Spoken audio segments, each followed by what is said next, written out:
And we are live. Welcome to episode 224 of the G2 on 5G. It's the latest inside scoop on everything 5G and more. We cover 6 topics in about 20 minutes, and it's brought to you by More Insights and Strategy. I'm Will Townsend, and joining me again this week is fellow analyst Anshel Sag. We've been a little dark for the last couple of weeks, but Anshel and I have both been traveling quite a bit. This is the 5G bat phone in the Moxie Lower East Hotel in Manhattan. And so that's where I'll be recording our podcast today. But I want to start with my first topic. AST SpaceMobile announcing a new consumer satellite service. And so, Anshel, I don't know if you caught this, but it was on the company's recent earnings call where AST CEO Abel Avillian, one of my good friends, talked about having a beta service available sometime by the end of this year, then a commercial service available in 2026. And this would include, according to Abel, potentially text, internet, data, and access to applications like video conferencing. So this is really interesting because when I first weighed in on all of this a couple of years ago, what I was really impressed with was that AST SpaceMobile was taking more of a middleware approach, right, in enabling solutions and not competing. And I contrasted that with Starlink because they obviously have a satellite service. But now it seems AST SpaceMobile's strategy is changing a little bit. I can't find fault with that because it's a tremendous opportunity for the company to monetize a service. But what do you think? I'm assuming you caught this news. I actually didn't. I've been buried. Okay. I've been quite buried across many things, so I actually did miss this. Okay. But what I do think that's interesting is that you're right. It does sound like they're trying to become a bit more horizontal. And the truth is, I think they started horizontal. Now they're trying to move more vertical. But Right. I think what's interesting is this might be a function of the agreements that they've put in place with all of the different carriers, because the thing is that, like, while AST does have the satellites and the ground stations, they still have to also have the spectrum. Mm-hmm. And I think, maybe their agreements with all of these carriers enables them to potentially utilize these carriers' spectrum around the world, which would then potentially give them the opportunity to use that spectrum for their own customers and give those Yeah. customers global coverage. Obviously, Right. there would have to be, they'd probably still have to pay for that bandwidth. But I think it's just an opportunity for them to better utilize the network they've already implemented, make the Yeah. most of their satellite network. Because the truth is, if you look at like the economics of a lot of these satellite networks that predate all these LEO constellations, that the number one driver of profit for these networks is utilization. So, Mm-hmm. if they can get utilization as high as possible without Right. affecting the user experience, I think that's a real good thing for their long-term viability as a satellite company, because we've seen a lot of satellite companies come and go. Yeah. A few of them have gone bankrupt multiple times. Right. So I think that's really an important thing to consider when it comes to AST is long-term viability and kind of being that bridge between different parts of the globe, Yeah. or world, however you want to say it. Yeah. Yeah. And hey, AT&T and Vodafone have both made a financial investment in the company, right? So, you could think that, hey, those carriers are not going to get in necessarily to providing a discrete satellite based broadband service, right? But they will benefit, right, with AST SpaceMobile doing that on their own because they've made financial investments in the company. So so the strategy has changed a little bit. I mean, last year the investments occurred, by those 2 big MNOs, including Google. So yeah, I agree. They're going to have to monetize the investment that they're making in putting more and more satellites in the air. So it makes perfect sense to me. But hey, let's go to your first topic. And you want to talk about EchoStar. I wasn't aware of this, but they're potentially being investigated by the FCC. Yeah, so this is an interesting development because this actually started kind of a few weeks ago. Um, and then it became clear that SpaceX's complaints around EchoStar were very similar to what the FCC was investigating them about, Mm-hmm. specifically about their ability to deliver 5G services across the US and whether they're using all of their spectrum licenses. Um, so this is really about EchoStar and its Boost Mobile 5G network, which I actually recently got a tablet from Boost to test out their network. So I'm excited to try that out because it's been a while since they've launched and I haven't had a chance to try it. Mm-hmm. But really what it is it's like um, they're trying to say that, Boost isn't making their, their terms correct. And what's really interesting is that um, there's a lot of political back and forth because Ergen is trying to get the Trump administration to um, give them more wiggle room, kind of like they did with Biden. And the Right. FCC chair Carr um, has an investigation into EchoStar specifically um, regarding their spectrum and the availability to utilize the 2 gigahertz band. Um, Mm-hmm. so it's interesting is uh, SpaceX wants to use this 2 gigahertz band. So um, some people are wondering whether or not it has to do with Trump's involvement with Elon and whether or not SpaceX is part of this. So Right. it's really unfortunate, and I really hope that um, you know EchoStar and Boost do actually have a successful network for a lot of reasons. Yeah. But also, they do have a reputation for being a spectrum squatter. Dude, Um, Charlie's got the biggest reputation doing that. So so I don't care if we're talking about Dish or Echo Star now. totally, I it's the mean, same come thing. on. It is. But yeah, it really seems to be, there's a lot of interest in the spectrum that they have.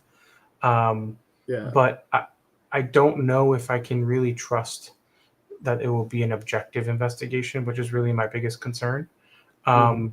Because it's not like we're the biggest fans of Echo Star and Dish, Yeah. um, but I just think that it would be really unfair and unfortunate if SpaceX was the one to be able to take advantage of this technology, of this spectrum.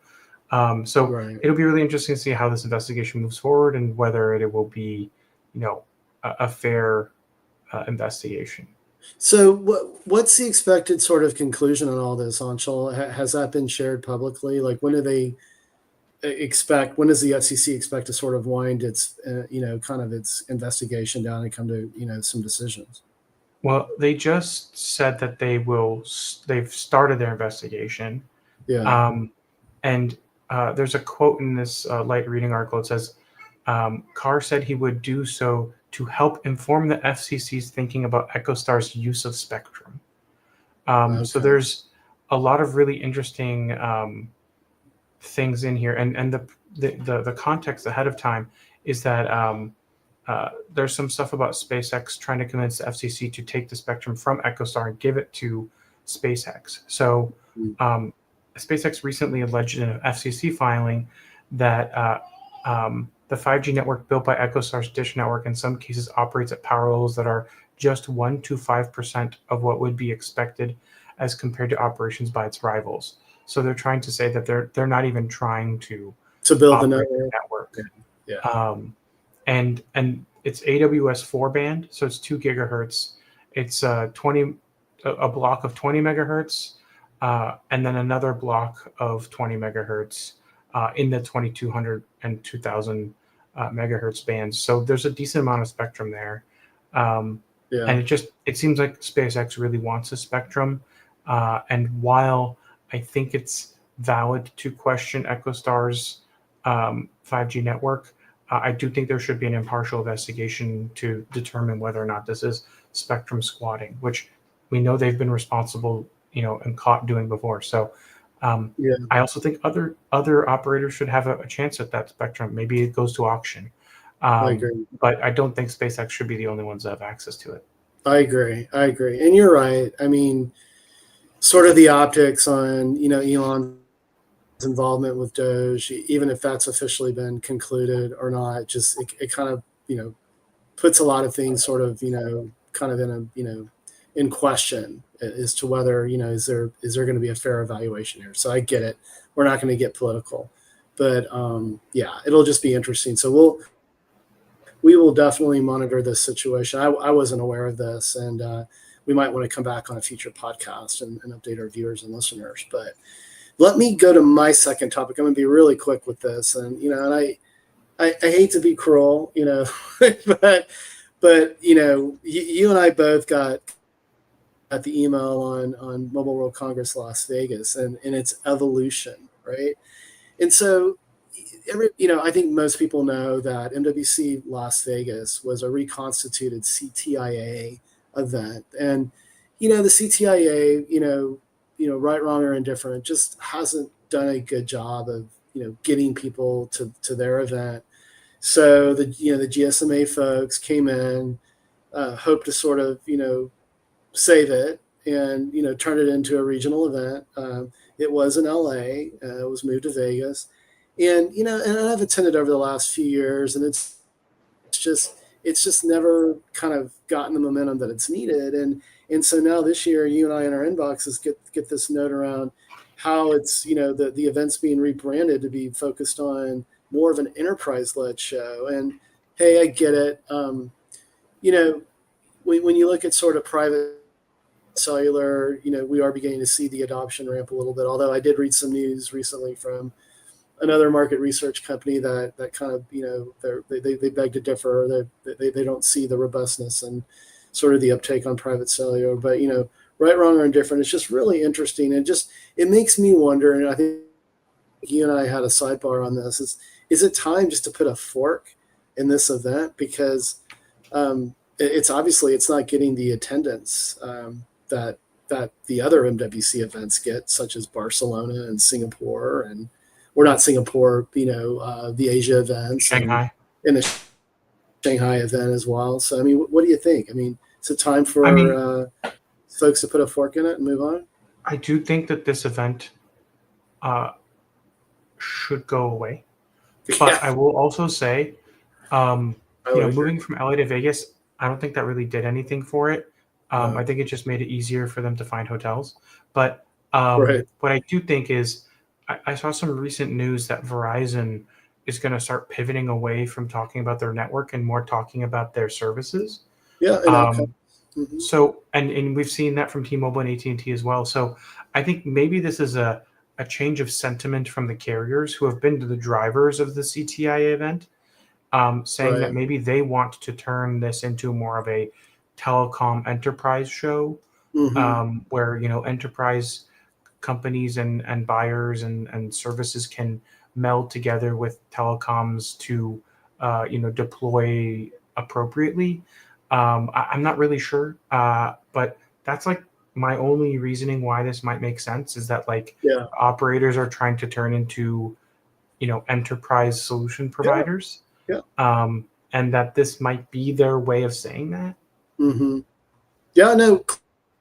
Clearly, with T-Mobile, what they're doing with their advanced network solutions, they are focused on outcome, not access, right? And we're going to talk a little bit more about that with my third and final topic, but I think it's an accurate observation.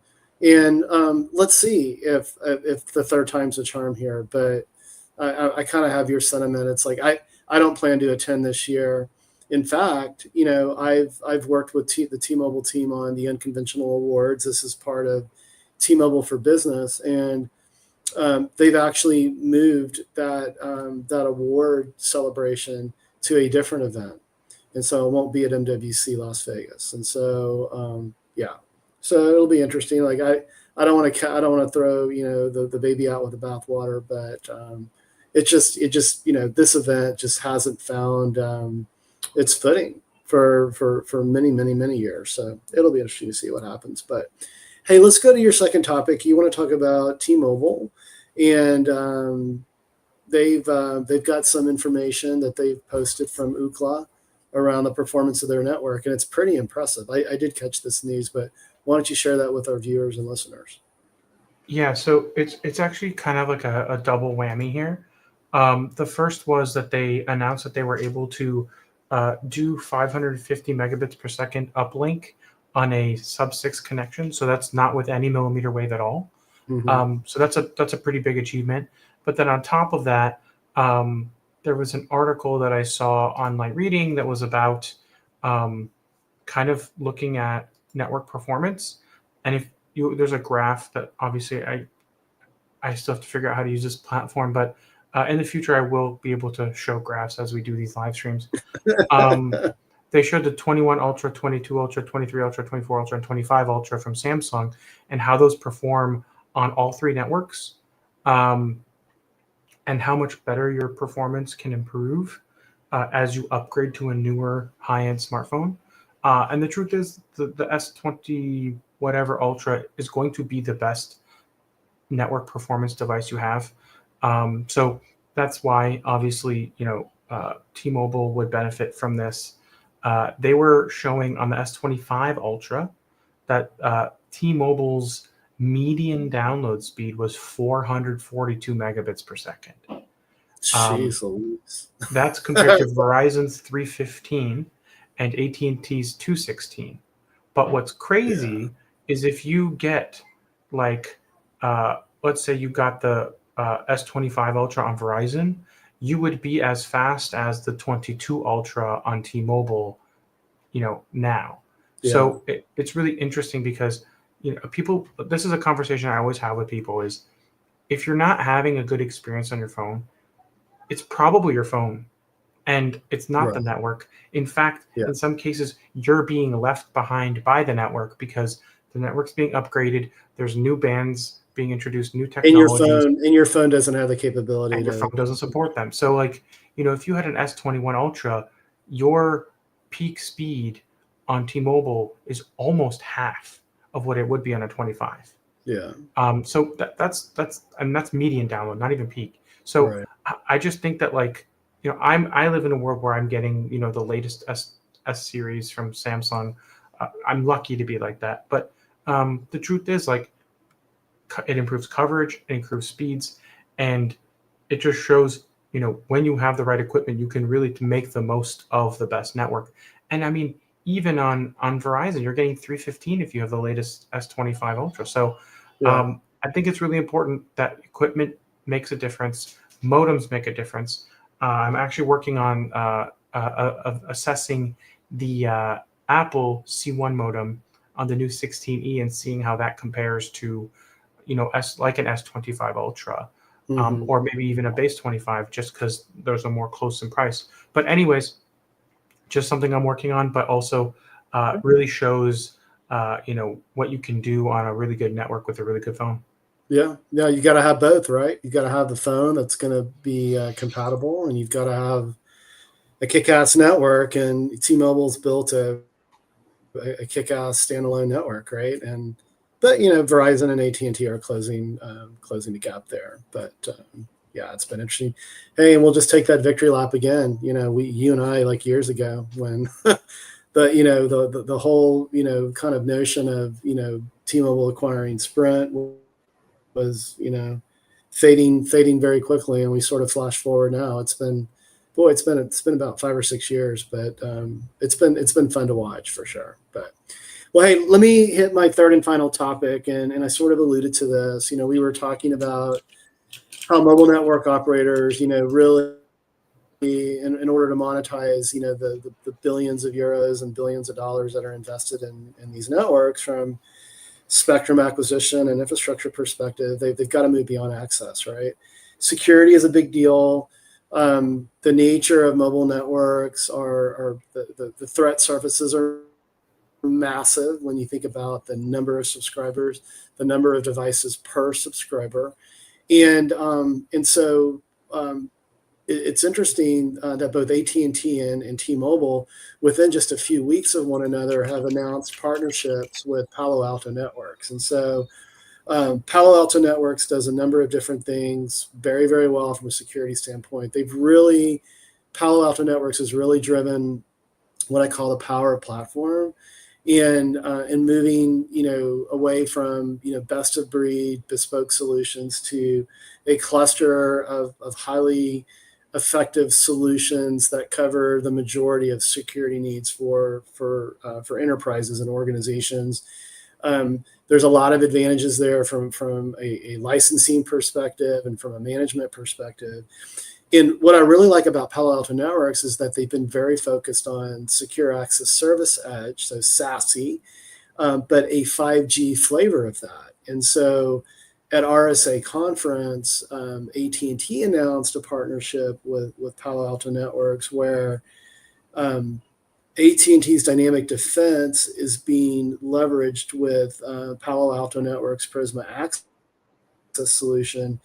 And what this does is it enhances cybersecurity posture from both an owned network, so an enterprise that's managing the infrastructure and all of that on their network, but also unowned. So, as traffic comes over the internet, and there's, and it enters into a private, enterprise network, having a level of visibility and security with that is very, very important. And security is all about a layered approach, right? The more layers you can bring to bear from a very highly manageable perspective, the better security posture you can maintain. So that's the nature of AT&T's announcement with Palo Alto Networks. Now, just today, T-Mobile announced a similar partnership, again, enhancing what they're already doing with their 5G SASE solution. And just to refresh our viewers and listeners on this, T-Mobile they're in the midst of deploying 5G Advanced on their standalone network. They have a T-SIM Secure solution, which is a SIM-based clientless authentication, something that leverages what they've been doing with their TIOT solution as well. And then you and I have talked about the T-Mobile security slice as well, and that was announced. It's been at least a year or longer, and I sort of I've written about that and have commented on how I think that's very unique and different because again, because T-Mobile has the only nationwide standalone network, they can do network slicing, and so they've done the security slice that's tailored to complement what they're doing from the SASE perspective. So I really like this because for the longest time, T-Mobile was just sort of reselling someone else's SD-WAN solution and SASE solution. So this really brings a lot of, I think, differentiation and value to what T-Mobile for Business is doing with their 5G SASE solution. And also, like, I'm not going to throw water on what AT&T is doing as well. I mean, dynamic defense is a tremendous effort to embed security controls directly into the network fabric. So it's a different approach than T-Mobile's. So I think this is great. I mean, it's going to bring monetization opportunities for Palo Alto Networks, AT&T, and T-Mobile, and it's going to deliver just stronger security for customers that utilize it. So, and I know security is not a big strength of yours. You don't focus on that too much, but what do you think about the monetization opportunities here? Well, I would say most of my security focus is client-based, right? It is, versus but infrastructure. I would say that to me it's interesting because one of the biggest challenges I've seen with 5G networks and something like, let's say, standalone is just like industry adoption. Yeah. So I think if more operators are offering, differentiated security capabilities, I think what that does is it sets enterprises and developers up for a better understanding of the environment. And I think maybe it's one of those things where it's like standardization might be something that would benefit the operators and the industry. And maybe a more standardized approach for these kind of security solutions would be great. But it also sounds like this is something that the operators want to, offer as a differentiated offering, and give themselves a little bit of a unique approach to security. So I think it's in net it's a good thing, and I think it also builds on what I was saying earlier, where these operators want to become more of like a solution deliverer as opposed to just a dumb pipe, because they hate being called a dumb pipe, right? So um, right. so it's kind of like moving Yeah, and in I the think opposite yeah, direction. yeah, and I agree. And didn't mean to cut you off there, but I think AT&T and Verizon have probably done a better job in the past and focusing on enterprise solutions versus T-Mobile. But I got to give the TFB team credit and Cali Field. They're really upping their game, and I really like this announcement. I really like the AT&T announcement as well, and it really demonstrates the depth and breadth and the strength of Palo Alto Networks to be able to work with two of the largest mobile network operators in the United States. So I think it's great. But hey, let's wrap things up. Let's go hit your third topic. You want to talk about? I'm probably going to mispronounce the company. Is it Xiaomi? Am I pronouncing that Xiaomi. correctly? Xiaomi, and they are going to announce their own smartphone SoC, and so you want to provide some highlights on that. Yes. So this is going to be called the X-Ring 01. It is their first smartphone SoC that they've built in-house. It was announced by the CEO himself on China's version of Twitter, and that whole announcement on Weibo, which is the Chinese version of Twitter. They said that they'll announce it in late May, and that some leaks have indicated that it will be built on TSMC's 4-nanometer process, which is not its most recent 3-nanometer. It's actually been on 3 generations of 3-nanometer now. So it's a little bit of an older node. It will be a 7-core setup. It will probably use standard ARM cores from what I would assume. There haven't been very many clear indications on what the specs will be. They haven't really confirmed it. But what's interesting is that people are already acknowledging that it likely won't be close to the most current flagships from Qualcomm and MediaTek, but that it will probably be closer to something like, a couple generations behind. So this won't be a flagship SoC for flagship phones. But what I'm hearing from the market is that this is a continuation of government efforts to push Chinese smartphone manufacturers to have their own SoCs. And what I find really interesting is, Huawei has been banned from using TSMC, but it seems that Xiaomi hasn't. So I'm very curious about how that's going to work out and what the administration is going to do and how TSMC is going to have to explain that. We'll see when the launch happens later this month. But I do think it's really interesting because they haven't done their own in-house chipset since 2017. So it's been 8 years. So I'm pretty sure most of the people who built that first one aren't with the company anymore. Right. And it's just really interesting because I think we're going to see more homegrown Chinese SoCs, but they're not going to be able to compete with the likes of MediaTek and Qualcomm because they're probably not going to have access to the latest process nodes nor licenses to the most recent ARM cores. So this is going to be an interesting development that I think we should follow and continue to pay attention to, because it could also find its way into wearables and other segments of the market. But it's an interesting development just because I think we're going to see more Chinese OEMs having to do their own chips because the Chinese government's probably mandating it. It's just a cool, interesting update, and I'll stay on top of it because I'm our semiconductor guy. You are, and I'm leaning into that as well when it comes to interconnects, and I've published some stuff with Intel and Marvell, and Broadcom had a big co-package optics announcement today. Hopefully, I'm not breaking the embargo on that. Everybody, I just flew across the country and I'm a little tired, but everybody has some kind of co-packaged optics solution now.